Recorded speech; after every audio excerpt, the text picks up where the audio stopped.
¿Listos?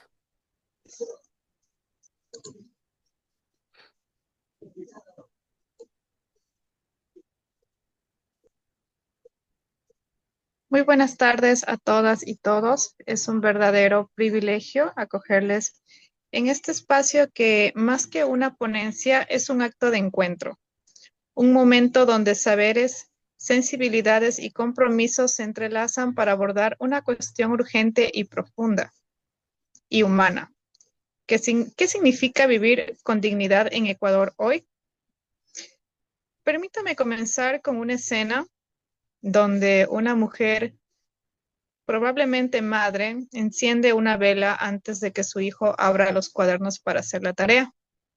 Afuera llueve, el techo gotea, en un balde viejo, el aire huele a humedad. Ella no dice nada, pero su mirada cansada, resignada, valiente, lo dice todo. Esa escena no es excepcional, es cotidiana. Y es allí donde nace nuestra responsabilidad como profesionales. No solo diagnosticar la precariedad, sino imaginar y construir alternativas donde esa vela ya no sea necesaria. Hoy integramos 5 miradas que juntas nos permiten ver la vivienda no como un objeto técnico, sino como un derecho vivido. Desde la psicología exploraremos cómo los espacios moldean nuestras emociones, nuestra identidad y nuestra capacidad de vincularnos. Desde la arquitectura veremos cómo transformar necesidades humanas en diseño funcional, seguro y culturalmente sensible. Desde el derecho analizaremos cómo hacer exigible lo que la Constitución promete. Desde el trabajo social escucharemos las voces de quienes habitan la precariedad y nos enseñan qué soluciones son realmente viables. Y desde la mirada estudiantil recibiremos propuestas frescas, críticas y esperanzadoras, porque ustedes no solo van a heredar este país, ya lo están transformando. En Ecuador, el derecho a una vivienda digna está consagrado en la Constitución, pero la realidad muestra que millones aún viven en condiciones insalubres o inseguras, y cientos de miles de viviendas son estructuralmente irrecuperables. Estos no son solo números, son familias que duermen con miedo al desprendimiento de un techo, a niños que desarrollan asma por hongos en las paredes, adultos mayores que se aíslan porque no pueden subir 3 escalones rotos. La vivienda digna no es un lujo estético, es un determinante social de la salud mental. Se ha observado repetidamente que el hacinamiento se asocia con mayores niveles de ansiedad, irritabilidad y alteraciones del sueño, especialmente en niños y adolescentes.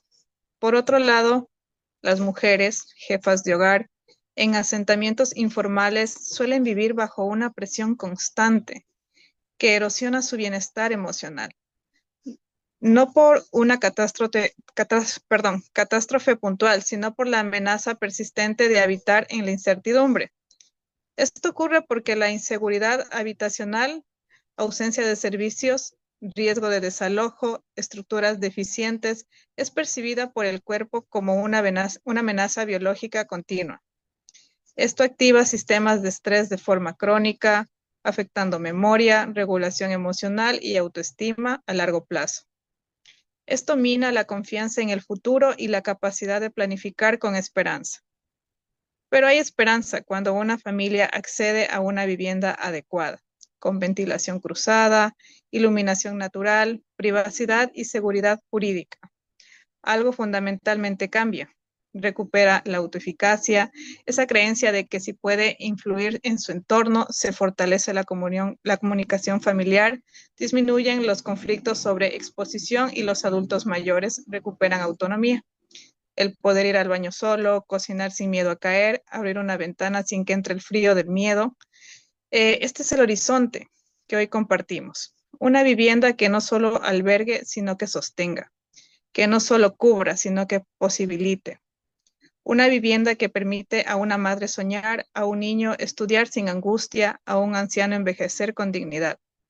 Durante la próxima hora escucharemos a profesionales y estudiantes, no como expertos aislados, sino como parte de un mismo propósito ético, hacer que cada hogar en el Ecuador sea un lugar donde se pueda vivir y florecer. Comenzamos entonces con una pregunta que guiará todo este encuentro. ¿Cómo se siente vivir aquí? Les invito a escuchar con el corazón y con la mente abierta porque cada palabra que compartamos tiene un impacto real. Gracias por estar aquí. Ahora, con profundo respeto, doy la bienvenida a nuestra primera voz, su servidora, Jessica Solís, para desarrollar esta mirada desde lo emocional, lo relacional y lo subjetivo. Gracias por estar aquí. Hoy no nos reunimos solo por hablar de viviendas, sino de hogares. Esos espacios silenciosos que sostienen risas, duelos, decisiones importantes y momentos cotidianos que en conjunto van construyendo una vida. Como psicóloga y moderadora de este encuentro, quiero comenzar recordando algo sencillo, pero profundo. Nadie elige nacer en la precariedad y sin embargo millones de personas en nuestro país la habitan día a día, no como una condición pasajera, sino como una realidad que moldea su forma de sentir, pensar y vincularse con el mundo. Cuando uno camina por ciertos barrios, ve techos de plástico ondeando con el viento, paredes agrietadas por la humedad, cuartos donde duermen 3 generaciones en menos de 10 metros cuadrados, pero lo que no se ve a simple vista es lo que ocurre dentro. El niño que no puede concentrarse porque el ruido no cesa, la madre que calla sus propias necesidades para proteger a los suyos, el adulto mayor que deja de salir por miedo a caer en esos escalones rotos es más fuerte que el deseo de ver a sus nietos. Esa es la vivienda precaria. No solo un techo endeble, sino una carga emocional constante. La psicología nos enseña que el entorno no es un escenario pasivo, es un actor activo en nuestra salud mental. Un espacio sin ventilación genera no solo malestar físico, sino una sensación de encierro que con el tiempo alimenta la ansiedad. La falta de privacidad, ese no poder estar solo ni con intimidad, erosiona los límites personales y tensiona también las relaciones familiares. Vivir sin seguridad estructural, sin saber si el techo resistirá la próxima lluvia, mantiene el sistema nervioso en alerta permanente. Y esa alerta, si se prolonga, se convierte en agotamiento, en desconfianza, en una fatiga que ya no se cura con descanso. Pero también sabemos, y eso es esperanzador, que los cambios en el entorno pueden sanar, no de forma mágica, sino concreta. Cuando una familia accede a una vivienda digna, con luz que entra sin miedo, con un baño al que se puede ir sin pedir ayuda, con un cuarto donde un adolescente puede estudiar en paz, algo fundamental se repara, la autoeficacia. Esa creencia de que si puedo, de que tengo margen para poder decidir, para proyectar, para soñar, eso no se construye solo con materiales, se construye con estabilidad, con respeto, con la posibilidad de cerrar una puerta y saber que al menos allí uno está salvo. Piensen en una abuela que tras años de depender de otros para bañarse, ahora tiene un pasamanos y una ducha al ras del suelo. Ese no es un detalle técnico, es la recuperación de su autonomía y de su dignidad. Es su derecho a cuidarse por sí misma, o en una madre que por primera vez puede invitar a sus vecinas, qué sé yo, a tomarse un café en su cocina porque ya no siente vergüenza. Eso no solo es socialización, es la reconstrucción de lazos que la precariedad había roto. El hacinamiento, la humedad, la inseguridad no son meras incomodidades, son factores que van desgastando la salud emocional, generan irritabilidad, tristeza sin nombre, insomnio, dificultad para pensar con claridad y lo más doloroso es que muchas veces se internalizan. Es que yo soy así, siempre he sido nervioso, no sirvo para más, no puedo, pero cuando el entorno mejora, muchas de esas cargas se alivianan. No porque la persona haya cambiado, sino porque ya no está luchando contra su propio hogar. Por eso, desde la psicología, insistimos en que la vivienda debe entenderse como un derecho psicosocial, No basta con que sea segura frente a un sismo, debe ser segura también para la mente. Debe permitir descansar sin sobresaltos, crecer sin tener vergüenza, envejecer sin abandono. Debe ser un lugar donde las emociones tengan espacio para expresarse, donde los vínculos se fortalezcan y no se deterioren por la presión constante del entorno. Y aquí es donde entra el valor del enfoque interdisciplinario que hoy compartimos, porque una vivienda digna no solo se logra eh, desde una disciplina, requiere que la arquitectura escuche lo que el cuerpo necesita, que el derecho proteja lo que la Constitución promete y que el trabajo social acompañe sin paternalismo y que los jóvenes propongan sin miedo. Requiere sobre todo que dejemos de pensar en la vivienda como un problema técnico y la veamos como lo que es, el primer refugio del alma. Muchísimas gracias. Ahora con profunda admiración doy la palabra al arquitecto Carlos Tapia para que nos guíe desde la arquitectura en este camino hacia hogares que no solo alberguen, sino que sostengan. Muchas gracias, Jessy. Yo les voy a hablar que una vivienda digna para una familia, para cualquier persona, parte desde de la arquitectura. Una vivienda debe concebirse como un espacio integral que responde no solo a las necesidades físicas, sino también a a las dimensiones sociales, culturales y psicológicas en las personas.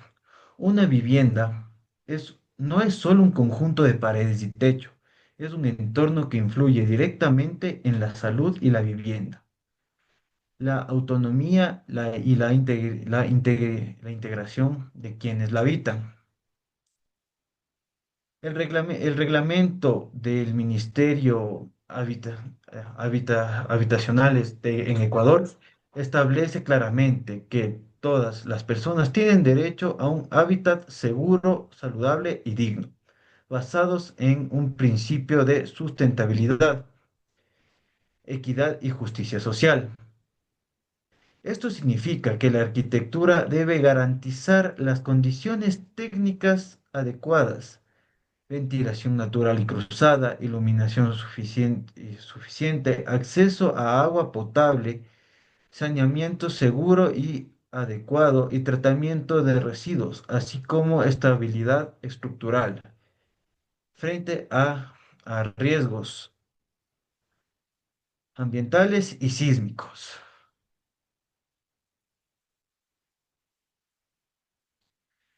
Pero la arquitectura va más allá de lo técnico. La vivienda debe respetar la cultura urbanas y rurales, considerando cómo la familia utiliza su espacio y cómo se relacionan en la comunidad. Por ejemplo, en una zona rural, la vivienda suele adaptarse a un entorno natural, utilizando materiales locales y técnicas de construcción tradicionales que que promueven eficiencia térmica y sostenible. Claramente, aquí tenemos un claro ejemplo las casitas antiguas de adobe. ¿Qué nos permite el adobe? En el adobe, al momento que hace sol, el material de por sí ya conserva el calor por dentro de las paredes, haciendo que el entorno por dentro de la casa sea cálido. Cuando haga viento o haga frío dentro de la zona, la casa va a seguir manteniéndose cálida. En zonas urbanas, el diseño debe respetar la densidad poblacional, garantizar privacidad y permitir el desarrollo de actividades domésticas, recreativas y laborales dentro del hogar. En arquitectura inclusiva, debe debe enfocarse en los espacios, en que los espacios sean accesibles para todas las personas, incluyendo a los adultos mayores, personas con discapacidad, quienes tienen movilidad reducida. Cabe recalcar que para tener una rampa para dichas personas con movilidad reducida, como son las que están en silla de ruedas, siempre se hace con una inclinación del 8 al 12%. Esto implica el uso de rampas, como dije anteriormente, pasamanos, puertas, puertas más anchas, circulación fluida, diseños adaptados y áreas comunes seguras. La accesibilidad no solo permite, no solo previene accidentes, sino que promueve la autonomía, independencia y dignidad, permitiendo que cada persona se viva con seguridad y confianza dentro del hogar.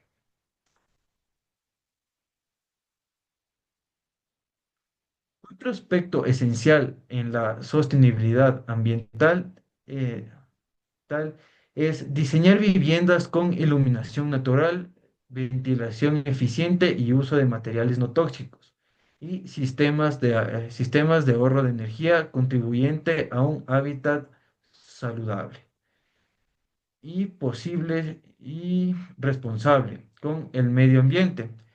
Las casas sostenibles reducen la exposición a contaminantes, mejoran la calidad de aire interior y proporcionan confort térmico, impactando directamente en la salud física, mental de los habitantes. Asimismo, la planificación urbana y el diseño arquitectónico debe integrar una vivienda con el entorno comunitario, acceso a transporte público, áreas verdes,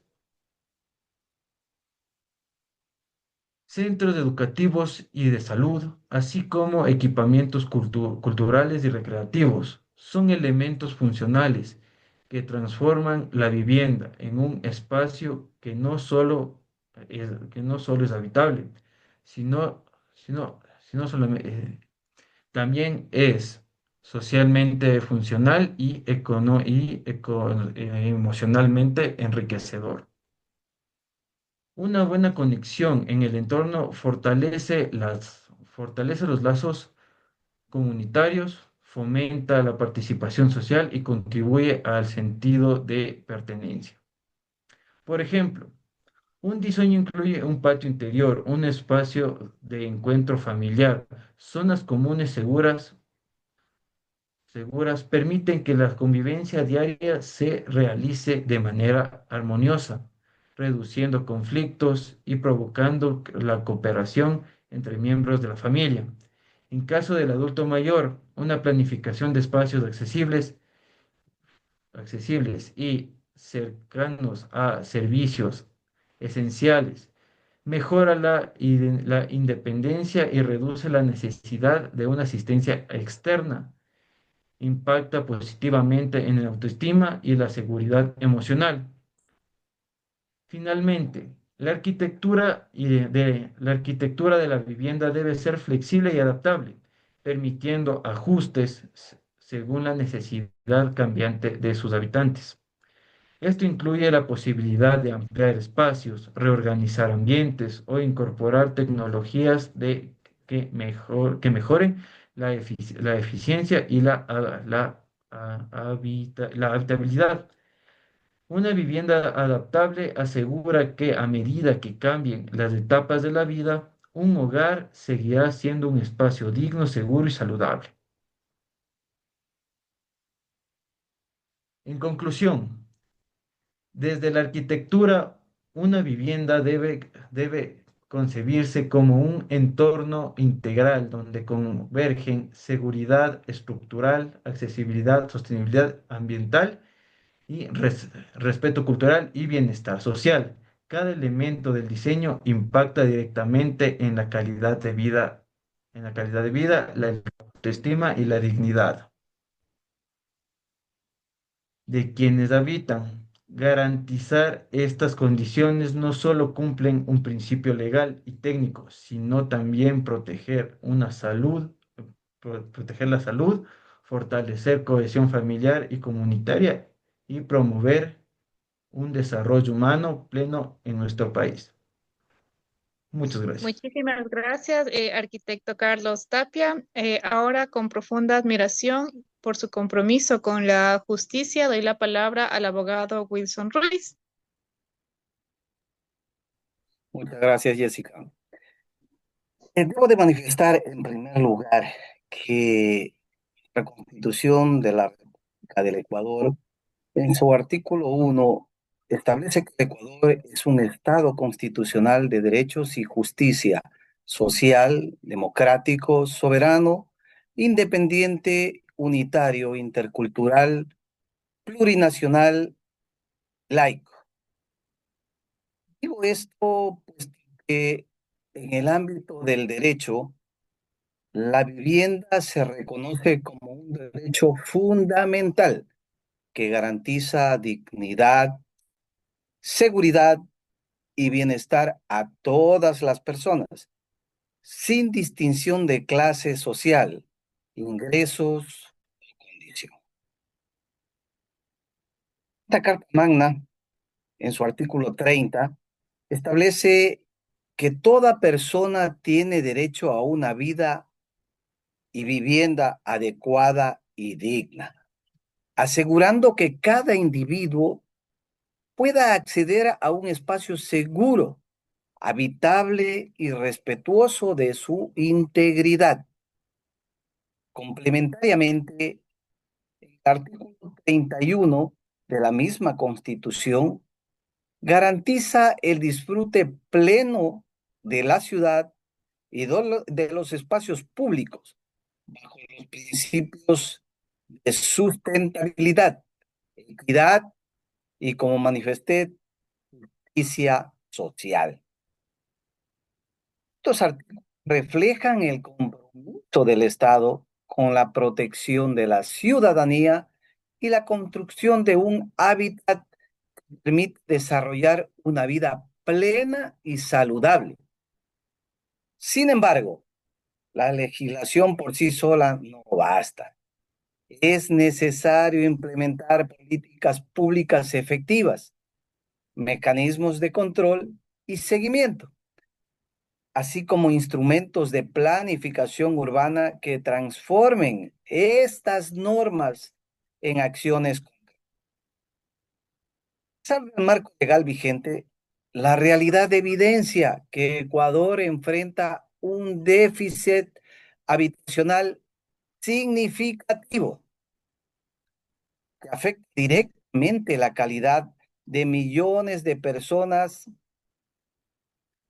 Se estima que existe aproximadamente 2,7 millones de viviendas deficientes o insuficientes, de las cuales 670,000 son irrecuperables y requieren reconstrucción total. Esta cifra refleja un desafío enorme para las autoridades, para la sociedad en general, pues indica que un número considerable de familias vive en condiciones de extrema vulnerabilidad, expuestas a riesgos estructurales, falta de servicios básicos y ausencia de seguridad jurídica.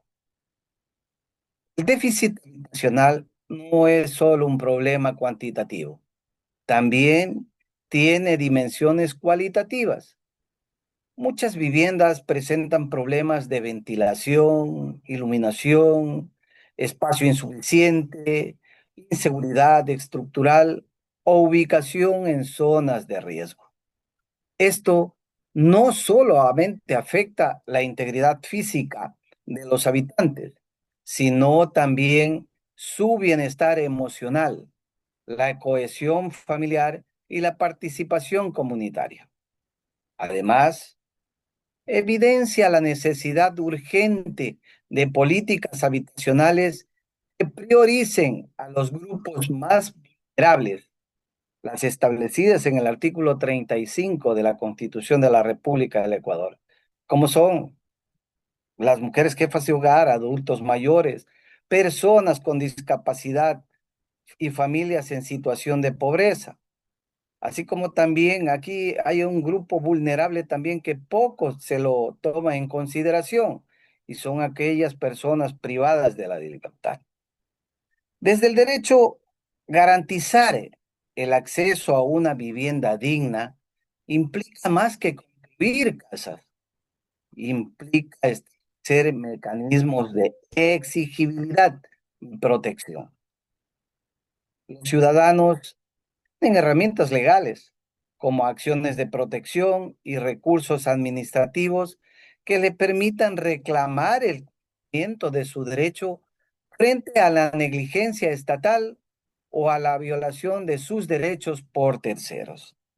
Asimismo, el Estado debe implementar programas que reduzcan el déficit habitacional, asegurando que la vivienda no sea un privilegio, sino un derecho universal. Otro aspecto fundamental es la integración de la vivienda con la ciudad y los servicios. La Constitución reconoce que no basta con entregar un espacio físico. Es necesario garantizar acceso a transportes, áreas verdes, educación, salud y seguridad, así como promover el desarrollo urbano sostenible. Una política de vivienda integral considera estos factores, articula soluciones multidisciplinarias que combinan arquitectura, trabajo social, psicología y planificación urbana, asegurando que la vivienda cumpla su función social y cultural. Los datos estadísticos muestran que mientras se desarrollan estas políticas, muchas familias deben convivir con condiciones precarias durante años, lo que genera impactos negativos en la salud física, mental y social. La vivienda se convierte en un determinante crítico del bienestar y el déficit habitacional refleja desigualdades estructurales que requieren atención inmediata. Por lo tanto, desde la perspectiva legal, garantizar el derecho a la vivienda digna en Ecuador no es solo una obligación constitucional, sino una responsabilidad ética y social. Requiere coordinación entre entidades, inversión sostenida, derecho de programas inclusivos y participación activa de la ciudadanía. Solo a través de un enfoque integral y multidisciplinario podemos transformar la normativa en realidad efectiva, asegurando que todos los ecuatorianos puedan vivir en espacios seguros, saludables y dignos, con acceso pleno a los servicios y oportunidades que la ciudad y la comunidad deben ofrecer. En conclusión, la garantía del derecho a la vivienda digna es un reflejo del compromiso del Estado con la justicia social, la equidad y la protección de los grupos vulnerables. Sin políticas públicas inclusivas y mecanismos de cumplimiento efectivos, el déficit habitacional seguirá afectando a millones de personas, perpetuando desigualdades y limitando el desarrollo pleno de la sociedad. Por ello, el derecho a la vivienda no puede entenderse como una obligación aislada, sino como un elemento central de un proyecto de vida digna y de un desarrollo humano sostenible, donde cada persona pueda habitar con seguridad, salud y bienestar en su hogar y en su comunidad. Gracias.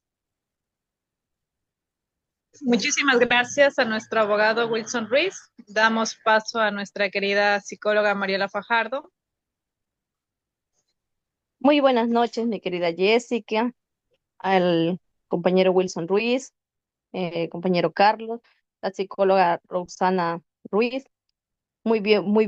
Bienvenidos a este espacio donde vamos a tratar sobre el trabajo social.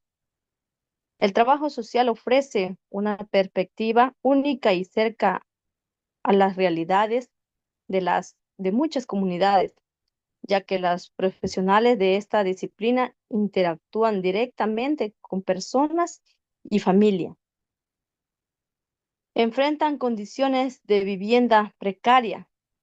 Los trabajadores sociales no solo observan las dificultades estructurales, sino que también comprenden los impactos sociales, emocionales y comunitarios que la falta de vivienda digna genera en la vida cotidiana. Cuando visitamos hogares con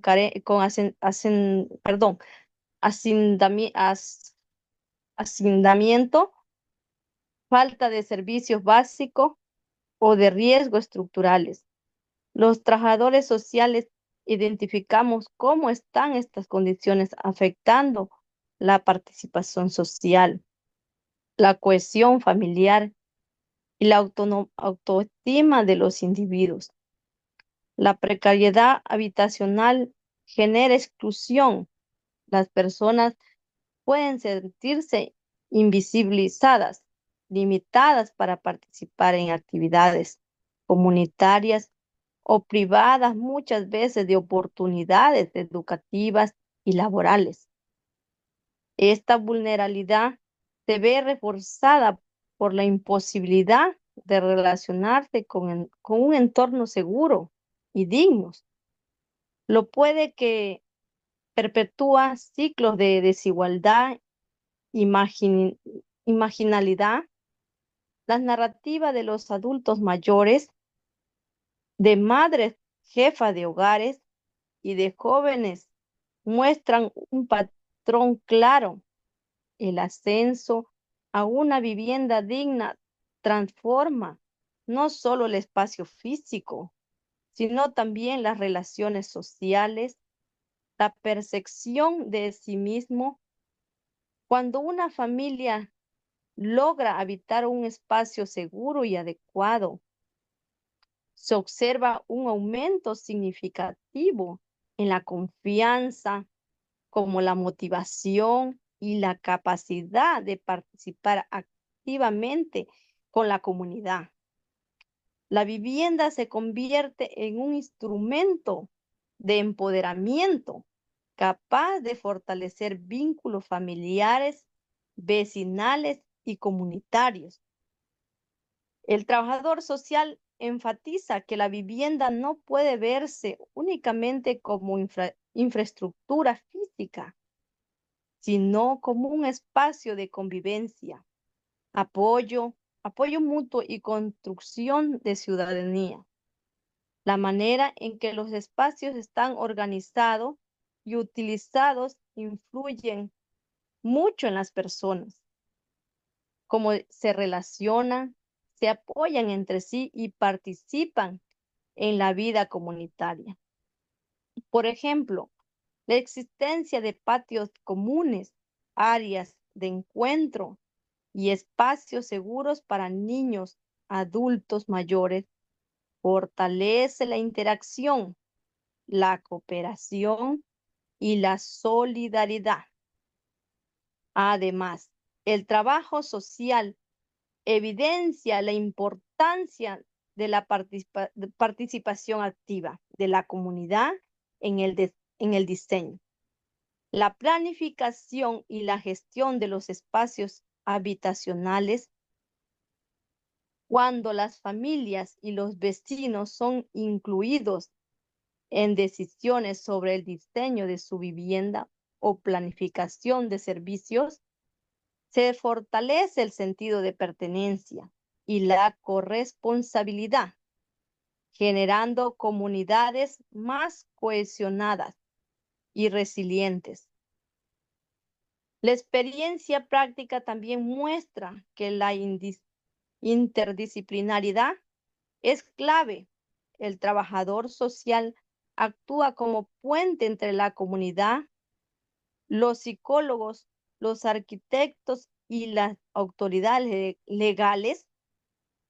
Su labor consiste en identificar las necesidades, medir conflictos y garantizar que las soluciones habitacionales sean no solo técnicamente adecuadas, sino socialmente inclusivas. y culturalmente pertinente. Este enfoque integral permite que la vivienda sea un verdadero espacio de bienestar, capaz de promover la salud mental, la seguridad y la integración comunitaria. Por ejemplo, en varios programas de viviendas sociales en Ecuador, los trabajadores sociales han acompañado proyectos en los que la inclusión de áreas recreativas, talleres comunitarios y espacios de reuniones ha tenido un impacto positivo directo en la participación ciudadana. Estos espacios no solo ofrecen lugares de encuentro, sino que también se convierten en un escenario de aprendizaje, cooperación y fortalecimiento de vínculos vecinales. Las familias que participaron activamente en la planificación de sus viviendas reportaron un mayor sentido de control sobre sus vidas, una percepción renovada de seguridad y un aumento significativo en la colaboración con vecinos y organización locales. Este proceso participativo permitió que los habitantes no fueran simplemente beneficiarios, sino protagonistas en la construcción de su propio entorno. La experiencia demuestra que cuando las comunidades son incluidas en la toma de decisiones, se genera un sentido de pertenencia más profundo y se fomenta la corresponsabilidad.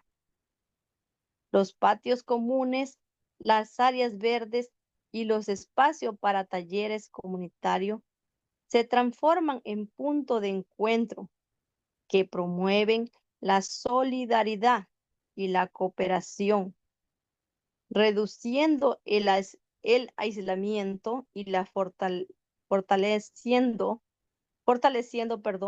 la cohesión social. Además, la participación activa en el diseño y gestión de vivienda contribuye a que las familias desarrollen habilidades organizativas, aumenten su autoestima y fortalezcan su capacidad de resiliencia frente a las dificultades cotidianas. Y aquí quiero compartir una experiencia, se puede decir, donde yo muy de cerca palpé. Fue una vez que con una trabajadora social, que ella tuvo que hacer una visita a los hogares. Eran dos hogares donde aquí se estaba discutiendo la tenencia de un menor de edad. Y bueno, la trabajadora social, bueno, hay muchas que no trabajan con empatía y no son, como le digo, no son a veces le falta la ética, porque aquí se hizo un informe donde una familia tenía más privilegio que la otra. ¿Por qué lo digo? Porque en la familia que iban a visitar para determinar cómo vivía cada familia, para dar la tenencia del niño, solo fue a una parte y solo tomó la foto nomás de la casa de por fuera, mas no se tuvo la molestia, qué sé yo, la empatía de ir, pedir permiso y tomar fotos a los lugares donde iba a estar el niño, qué sé yo, la cama, la, la cocina, el baño, todo eso. Pero en ese entonces también ahí no había, qué se digo, en esa familia no había energía eléctrica y entonces se les dificultó un poco por ese motivo. Mientras que por la otra parte, en la otra familia que fue la trabajadora social, allá sí tuvo la empatía de ingresar al hogar, tomar fotos de todos rincones de la casa y claro, hubo un informe más detallado y todo averiguó con los vecinos también, cómo era la familia y los ingresos también, ahí tuvo mucho que ver los ingresos porque pusieron más, que tenían más ingresos, que toda la familia trabajaba. Entonces, lógicamente, el juez dictó ahí que se quede con la familia. Pero ¿por qué había sido todo eso que había dado la trabajadora social en ese entonces? Porque ella había sido familiar de esa persona. Entonces, eso es lo que yo les puedo compartir de mi punto de vista. Y para finalizar, desde la perspectiva del trabajo social, la vivienda digna no es solo un derecho legal o una necesidad física, es un elemento central para las construcciones de ciudadanía, la cohesión comunitaria y el bienestar integral de las personas garantizan que las familias puedan acceder a un espacio seguro, adecuados y culturalmente respetuoso, significativo. También fortalece la participación, la solidaridad y la resiliencia social, asegurando que cada hogar sea un lugar donde se vive con dignidad, seguridad y sentido de pertenencia. Todo esto se debe a que aquí vamos a buscar un hogar donde haya sentido de pertenencia y aquí buscamos el bienestar social. Muchísimas gracias, compañeros. Muchísimas gracias a nuestra querida psicóloga Mariela Fajardo por compartirnos esta experiencia. Su relato enriquece este espacio y nos recuerda el valor de mirar la vivienda desde las vivencias cotidianas, aportando humanidad y sentido práctico a nuestra reflexión. Damos paso a nuestra querida psicóloga Roxana Espinosa, quien nos dará a conocer las narrativas y experiencias de nuestros estudiantes. Por favor, Roxana. Claro, buenas noches, Jessy. Buenas noches, compañeros panelistas. Vamos a escuchar ahora algunas narrativas de adultos que han compartido sus experiencias en relación con la vivienda digna y saludable. Muchas de estas historias reflejan un impacto profundo en la dignidad, la autoestima y la participación comunitaria.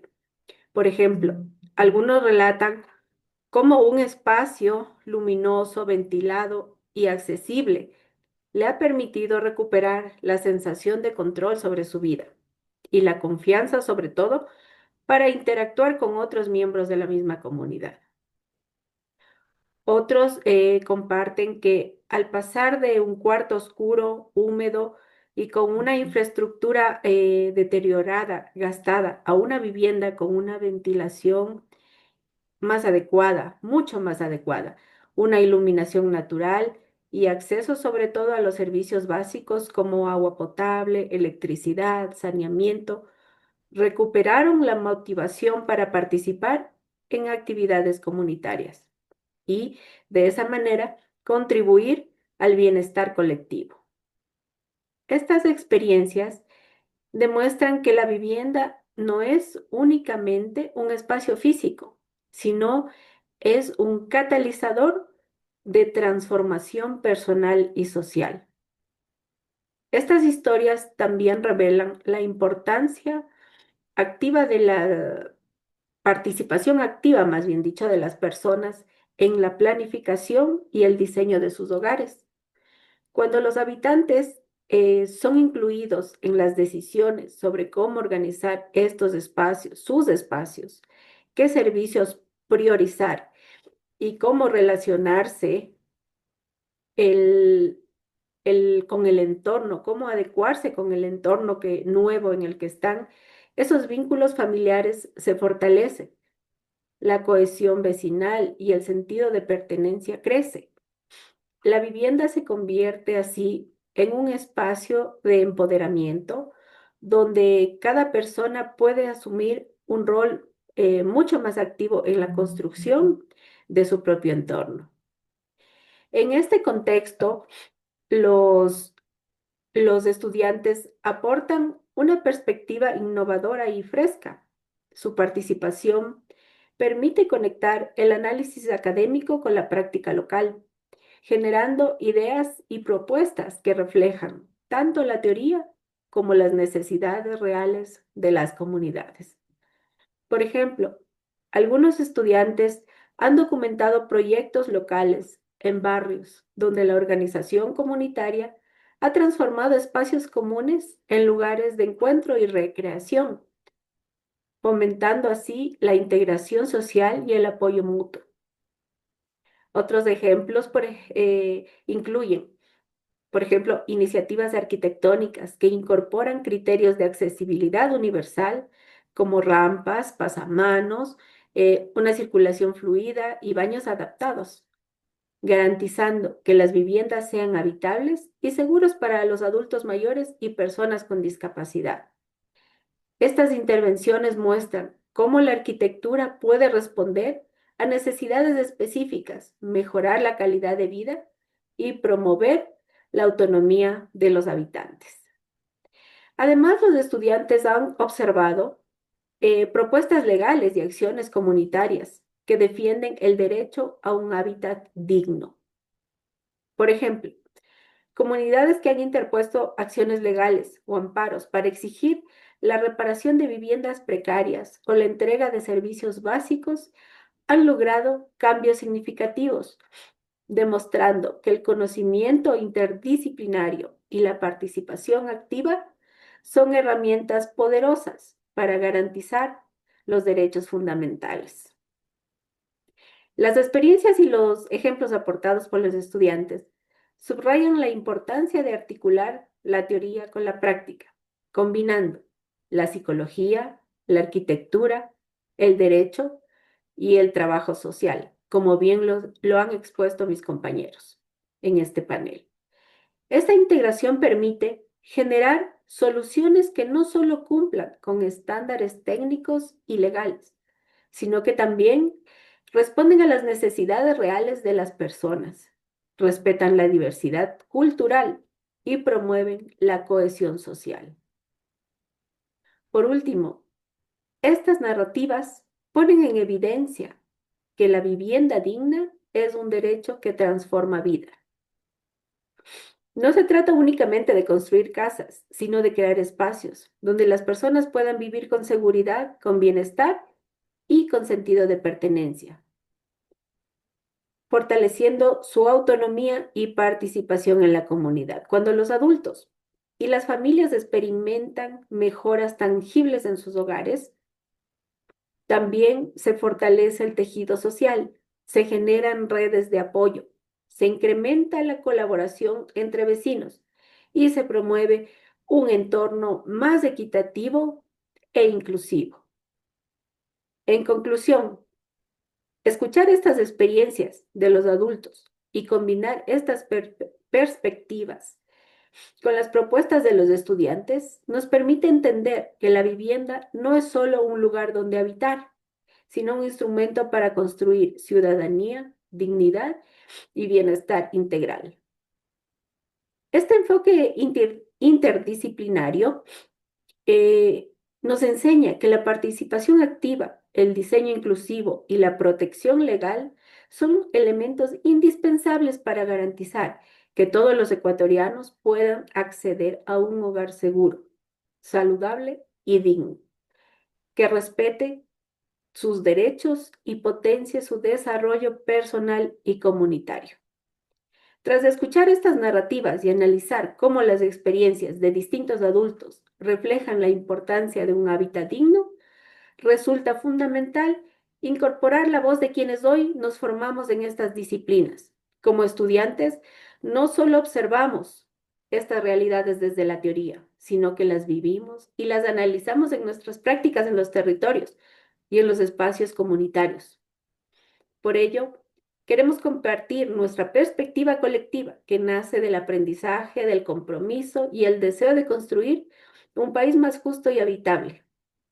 Desde nuestra posición como estudiantes, queremos aportar una mirada joven, crítica y profundamente comprometida con la realidad habitacional del país.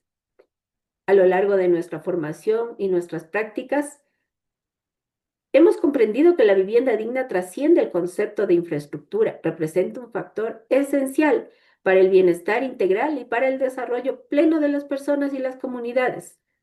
Cada hogar con sus carencias o fortalezas influye en la salud mental, la motivación, la convivencia familiar, el aprendizaje y la participación social. En varias comunidades donde hemos tenido la oportunidad de trabajar, hemos escuchado testimonios de familias que viven en condiciones de hacinamiento, humedad, deterioro estructural, ausencia de servicios básicos. Estas situaciones generan estrés, inseguridad y dificultades para que el rendimiento escolar y laboral se complique.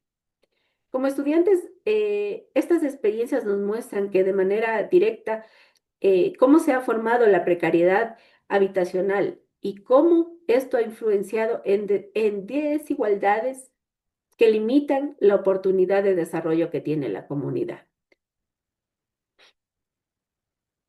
Sin embargo, desde nuestra visita a territorio, hemos sido testigos de procesos transformadores en proyectos comunitarios e intervenciones interdisciplinarias, donde se reorganizan espacios, se rehabilitan viviendas o se diseñan soluciones participativas. Las personas recuperan la motivación, vinculándose más activamente con su comunidad. La vivienda dentro de estos contextos se convierte en gran parte en una mejora en su bienestar. Como estudiantes reafirmamos nuestro compromiso con la construcción de un Ecuador más equitativo, solidario y humano. Una vivienda adecuada es la base para una vida plena y nuestra responsabilidad es seguir investigando, escuchando y aportando para que este derecho sea una realidad para todas las personas, Jessie. Muchísimas gracias, mi querida Roxana. Les propongo que nos detengamos un momento y reflexionemos juntos. ¿Cómo puede el diseño de la vivienda convertirse en un factor protector de la salud mental? Este no es un tema abstracto, tiene implicaciones directas en la vida de las personas. Pensemos, por ejemplo, en cómo la ventilación adecuada puede reducir la sensación de agobio, cómo la luz natural puede mejorar el ánimo y regular los ciclos de sueño, o cómo un espacio organizado y accesible puede fomentar la autonomía y la autoestima. Cada decisión de diseño, desde la distribución de los ambientes hasta la ubicación de áreas comunes, puede convertirse en un elemento que favorezca la resiliencia, el bienestar emocional y la integración social de quienes habitan la vivienda. Quisiera invitar a todos a abrir el diálogo, a compartir ejemplos o casos que hayan observado en su práctica profesional o en sus experiencias comunitarias. Este intercambio es esencial, ya que nos va a ayudar a comprender la vivienda desde múltiples perspectivas. Por ejemplo, desde la psicología, que analiza cómo los espacios afectan el estado emocional y las relaciones familiares. Desde la arquitectura, que busca soluciones inclusivas y sostenibles.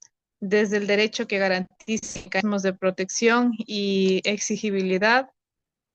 Desde el trabajo social, que acompaña a las familias y comunidades, y desde la experiencia de los estudiantes, que aporta creatividad, innovación y nuevas ideas aplicables al contexto local. Durante estos 60 minutos de conversación, nuestro objetivo principal ha sido construir un puente entre disciplinas, uniendo la teoría y la práctica para entender la vivienda como un derecho integral y como un espacio de vida. Hemos reflexionado sobre cómo una vivienda digna y saludable no solo ofrece protección física, sino que también protege la salud mental, fortalece la cohesión familiar y promueve la participación comunitaria. Hemos escuchado historias, datos estadísticos y ejemplos que evidencian que el acceso a una vivienda adecuada transforma vidas, generando bienestar, confianza y oportunidades de desarrollo. Tener en cuenta que la vivienda no es únicamente un objeto físico, es un entorno que influye en en la salud, seguridad, la autonomía y la identidad de las personas. Una vivienda adecuada permite que los adultos mayores mantengan independencia, que las familias puedan organizarse con comodidad, que los niños desarrollen su aprendizaje en un ambiente seguro y que todos los miembros de la comunidad puedan interactuar, colaborar y crecer juntos. Si logramos integrar las perspectivas desde la psicología, arquitectura, derecho y el trabajo social y la experiencia de los estudiantes, podremos avanzar hacia un Ecuador donde cada adulto viva en condiciones que fortalezcan y favorezcan su bienestar integral, donde la vivienda deje de ser una necesidad básica, insuficiente, y se convierta en un espacio protector, inclusivo y sostenible. Queremos también agradecer a cada uno de los participantes, nuestros colegas, por compartir su experiencia, por su compromiso y por llevar estas reflexiones a la práctica profesional y comunitaria, porque solo así podremos avanzar. Muchísimas gracias a todos. Una buena noche.